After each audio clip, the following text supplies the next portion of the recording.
ഹിമാലയത്തിന്റെ നെഞ്ചിൽ, മഞ്ഞിന്റെ മൗനത്തിൽ, കാലം പോലും തലകുനിക്കുന്ന ഒരു ദിവ്യസ്ഥലം. അതാണ് ബദ്രിനാഥ് ടെമ്പിൾ.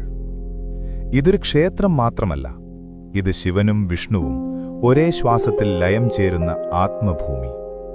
പൗരാണിക കഥകൾ പറയുന്നു, ഈ പുണ്യഭൂമിയിൽ മഹാവിഷ്ണു ദീർഘകാലം ധ്യാനത്തിലിരുന്നു തപസ് ചെയ്തു എന്ന്.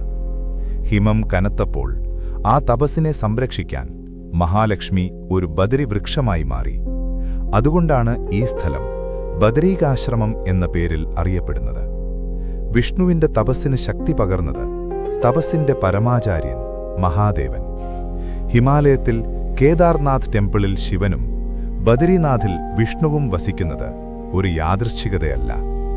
ആത്മയാത്ര പൂർണ്ണമാകാൻ ഇരുദർശനവും അനിവാര്യമാണ്. യുഗങ്ങൾ കടന്നു. 8-ാം നൂറ്റാണ്ടിൽ ആദിശങ്കരാചാര്യ ഈ ക്ഷേത്രം പുനഃസ്ഥാപിച്ചു.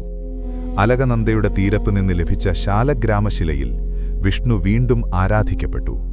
പക്ഷേ ഈ ഹിമാലയധാമത്തിനും ഒരു കേരള ബന്ധമുണ്ട്. നൂറ്റാണ്ടുകളായി ബദരീനാഥിലെ പ്രധാന പൂജകൾ നടത്തുന്നത് കേരളത്തിലെ നമ്പൂതിരി പൂജാരികൾ. ഇത് നമ്മെ പഠിപ്പിക്കുന്നത് ഒരേ ഒരു സത്യം: ദൈവത്തിന് ഭൂമിയുടെ അകലം ഒരിക്കലും തടസ്സമല്ല. കടുത്ത ശീതകാലം വന്നാൽ ക്ഷേത്രവാതിലുകൾ അടയും, എന്നാൽ വിശ്വാസം അടയില്ല. ദൈവസാന്നിധ്യം മാറുന്നത് ജ്യോതിർമത്തിലേക്ക്. അവിടെ ആരാധന തുടരും.